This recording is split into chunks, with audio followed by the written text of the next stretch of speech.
Let's see what we're going to deal with today. Welcome back to...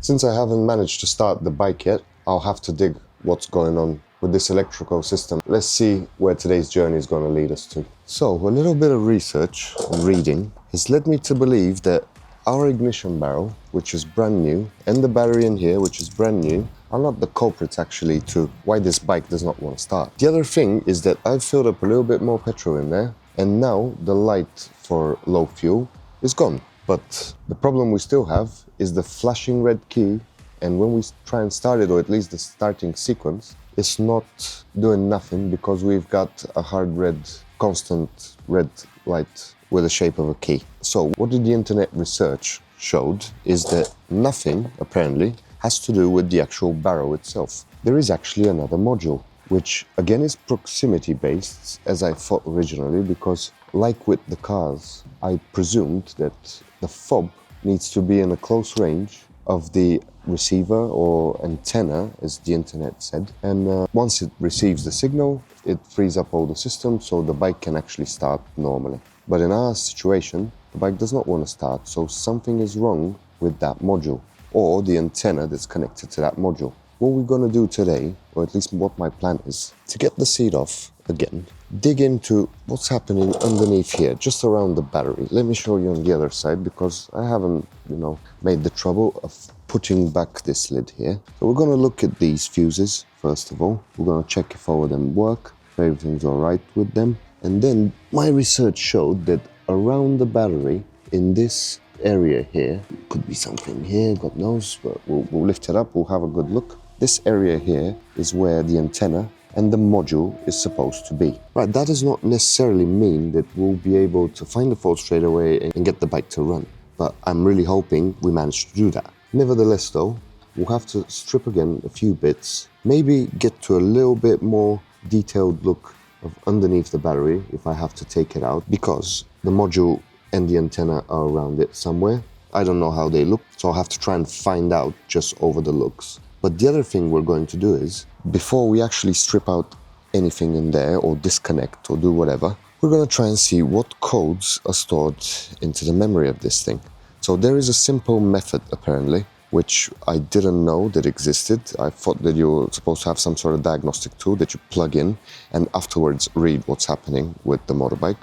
But using this button here in a sequence of, couple of buttons, I'll read it again so I do it correctly. Couple of buttons, switch the key to a different position, and we'll be able to go into the actual diagnostic mode of this thing, which will have a couple of indicating letters for the different modules, and if there's anything stored, it'll tell us. So let's not waste any more daylight and jump straight into that afterwards, module and antenna hunt. And if we manage to get the bike running, that will really make me happy, because the last few episodes, we're making progress, but not in all the directions I wanted. So fingers crossed, today should be a good one. So let's see what we're actually going to do here. Couple of steps first. Ignition switch is off. Other thing that we need to do is make sure that this button is on run, because otherwise sometimes it might not communicate, or at least that's previous experience of other people. Speedometer. We've got a button here for the trip reset. Oh, see the 12 o'clock and the miles. So what we're going to do now, with this button being switched on and the ignition off, we're going to press and hold this, and then we're going to put the ignition on. You can hear the bike up, and here it is. We've entered diagnostic mode, I believe. Did I do this correctly? I don't know. Let me try. Okay, so these are all the different compartments actually. P, S, SP, and TB. Let's see what's in every one. Okay, this flicks through. Probably we need to press and hold. Okay, let me take a few pictures now so I can store the codes. Okay, that was actually quite easy. We've done the first one. Let's do the rest again. Okay, let's just write down all the codes and see what we can find about them. Okay, let's turn the end of the book and see what we actually have here. The 4 codes we've got is P0132, 013454. Okay, that was on the first module. And now we've got the other ones. I don't know if that's B. That's probably a B, I would say. Small b though. B 1005, 1006, 07, and that's it. So we've actually ended up with how many? 1, 2, 3, 4, 5, 6, 7, 8 codes. 5 in the first module and 3 in the second. Let me just have a quick look so we can sort of understand which modules are for what. Okay, so first one is powertrain or ECM, and then we've got in S said none, if I'm not mistaken, and then SP had these other 3 faults. And the T and the R, or was it T and TB? I've honestly forgotten. They have nothing stored in them, or they didn't read nothing at all. So let's start checking all these codes on the internet and see what each one of them means. Maybe, potentially, one of these is going to be the culprit of why the bike doesn't want to start. Okay, so what we ended up with. These are the codes, and we've got 0132, high voltage in the front O2 sensor. 134, front O2 sensor is not active. So maybe because the bike hasn't been running for quite some time, that's why these fault codes are here. Or at least that's what I think as stored codes. 152, rear O2 sensor high voltage, rear O2 sensor no active. 154, so basically they're copying front cylinder, back.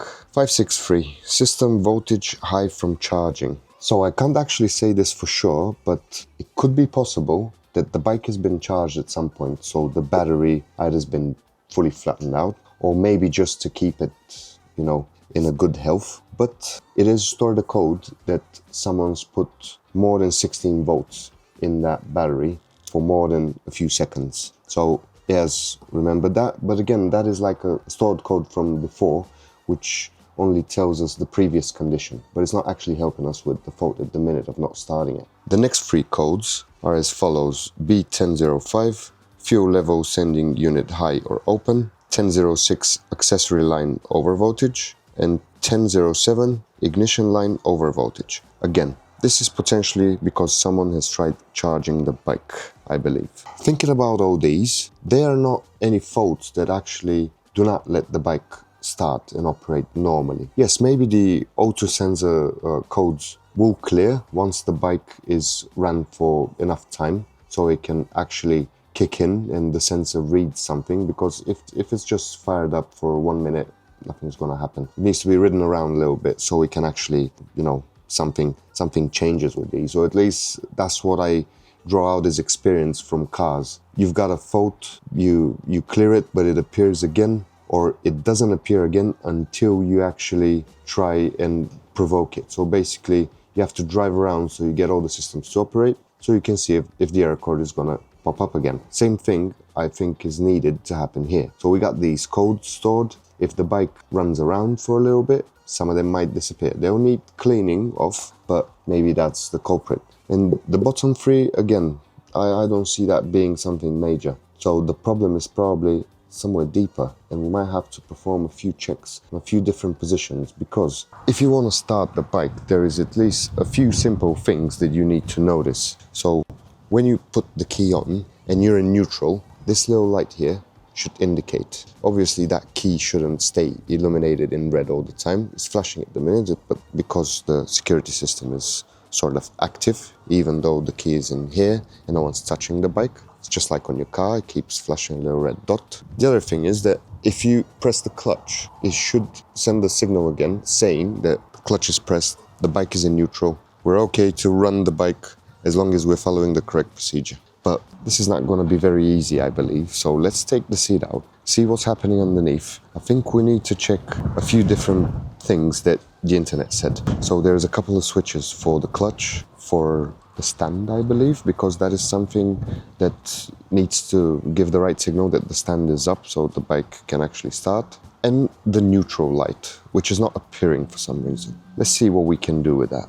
So let's get our ratchet set out and see if we can find this switch. As much as I could find, the switch is in the back here. So we'll need to take this guard off, and it should be in the back where the belt is. So what this might not be doing, where it's supposed to be doing it, is telling the bike that it actually is in neutral. And then we've got one more place that we could check out for another switch that is not showing. Let's see if I'll be able to do it without having to take the exhaust off. Why are these bolts running so hard? I don't know. Oh, this is painfully slow. Obviously, if I've taken the exhaust off, that would have been way quicker, but I do not want to take that off, because if the bike runs, we'll lift the whole neighborhood on top of our heads with the noise this is gonna make. So maybe as a precaution. Okay. Not in the greatest shape. I wanna see if I can actually find where the switch is. I think I see the back end of it. This is covered in dirt. It's just unbelievable. This exhaust is not helping me. Let's see what size this is. I think I'll just have to take it off. Okay, this is coming from down here. This muffler is separate. But if I take the whole thing out, how am I going to do that though? This needs to disconnect. I need to disconnect all of it. I can definitely see it. Let me show you. It's hard to explain, but right in the back here, there is a wire right down there where my finger is. And I need to see what's going on with that, because that is the neutral switch. But for that to happen, I'll make off this, unfortunately. This is not gonna wanna go forwards. It's an exhaust out. If I undo the exhaust there, 2 bolts, then what do I have? Maybe I'll be able to see a little bit better what's happening. Do they need to fully come out so you can take them off with a weird method? Just wanna see how is it all going to fit. Because if I manage to get this heat shield off, then I will be in a better state, I think. At least I can undo the actual exhaust. Yeah, I can't do a lot of stuff without having the exhaust off. Okay. That is almost out. There's not none to come out, which I was expecting it to come out. Okay, bolts out. This should slide out now. This one is out. Yeah, that one is out. We've got one last one to deal with. Okay, you're running freely. Is your problem? First part is off. Now, let's see what's the deal with this. Yeah, I'll get onto this one now. Okay, cranked up quite easily. This is easy as well. 3/8 electric aid. Okay, bolt, nut, sorry. Okay, these were really loose for some reason. Come on now, don't make me take the whole thing off just for you. 2. Man, this bolt is just whack. This bolt is just horrible. Down where we were trying to take it off earlier. We've got a gasket here. I would say let's put a couple of threads on here so we do not have to constantly hold this. 3 arms is a very good thing to have, but it's not going to be very aesthetic. Alrighty, you see it now. So first of all, and this is loose. Does it need to be so loose? Honestly don't know. The switch is located in there. You get a screwdriver so you can actually. It's only one wire. We don't actually know if the wire is do anything. You can't really pull the switch out without taking this off. And this is a really big socket. I probably do not have this size. It's maybe a 36. These are probably easy to take off, and then this one will come out. But the whole point of this exercise was to see if the neutral switch is actually gonna do something. So I've moved it a little bit. Let's test it out now. So again, ignition is, you guys see, nothing's happening over there. Now I'm gonna touch it. Let's see. Okay, I'm gonna put it into run. Let's just see if the cluster is actually taking. Still nothing. This is not even illuminating. So I can see that the speedometer is illuminated vaguely. But here, what's happening here? There's another cable and there's something else in here. Interesting. Switch it off. Right, so this is actually what we want to do. We want to accomplish here. What I can do for the meantime is put the bolts where they're supposed to be. Here. I can wind this one down a little bit, just so it stays in its place. And I'll put the other 2 as well over there. But if this switch is not doing nothing, because I need to check if I have this size socket first. That's very important. Bottom bolt. This one was probably running really hard because this is pressuring it all the time. And I'm gonna try and help it out now, actually. If I can lift this ever so slightly. Could it be that it's not in the right position or something? Because it feels really stiff. That does not run nice. I know how bolts should be turning, so this is definitely not one of them. Hopefully it don't dribble on my feet. Okay, this other bolt definitely. Just gonna say a little bit. WD. Put it back in its place.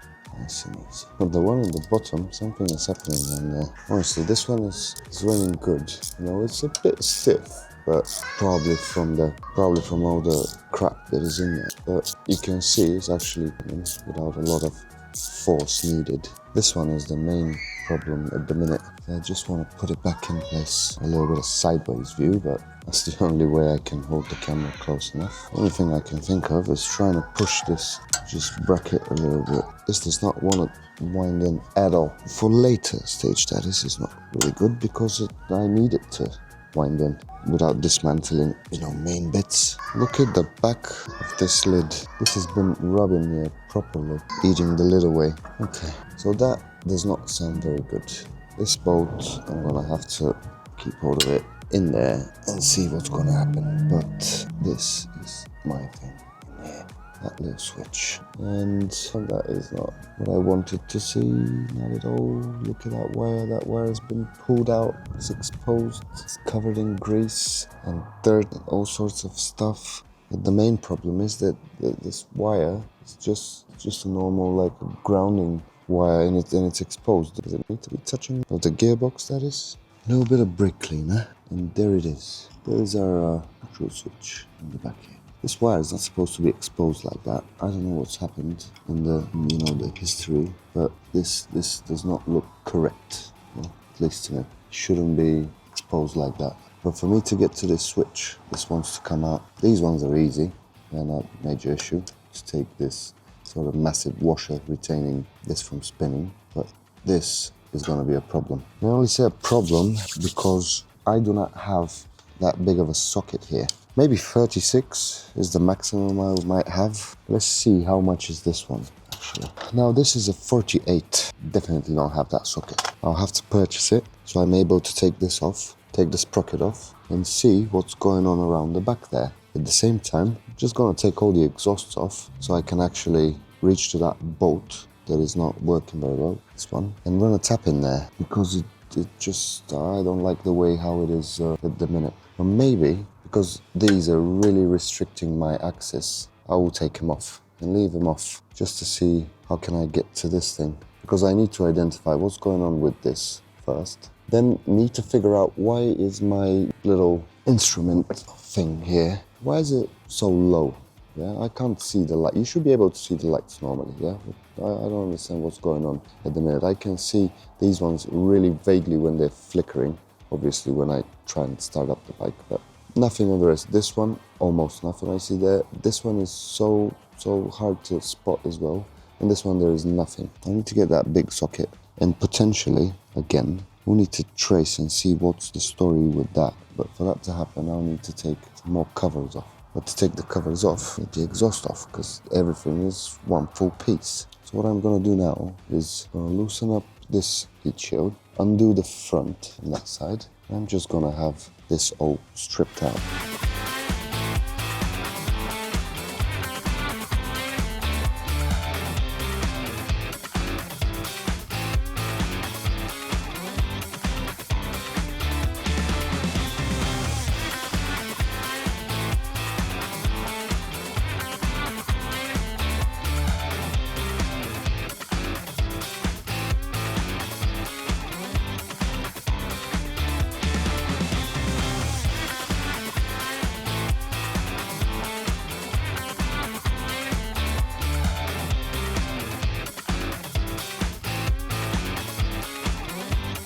So the exhaust is off. This is what we got here and here. Now we've got a little bit better access. We can take this cover if we need to, and we can continue onwards with our journey. But this is going to be the first thing is going to find its place all the way down there. Let me find a place for this. I believe we could whack it in back of these two hoovers. For the minute, it's going to stay like that. Also, I'm going to keep the shields and everything, basically the whole exhaust for the moment, because I don't know what I'm going to do with it. Am I going to actually use it? Am I going to chop it, do something with it? That is to be decided later on. The other thing we can try to sort out the actually failing ignition problem is this tiny little switch in there that when you press the clutch gets pressed. But that will be in one of our next episodes where we're going to continue with the work of this Harley-Davidson restoration. So I believe we should be getting one step closer to the problem of the ignition of this motorbike, but this is still not revealing itself just because there is far too many items that we need to check. But I think we've actually done well for today, and we're in a good position to continue next time to see what's happening with the switch once I get the right socket and we check the other switch up here. Thanks for joining in today, and I'll see you in the next one.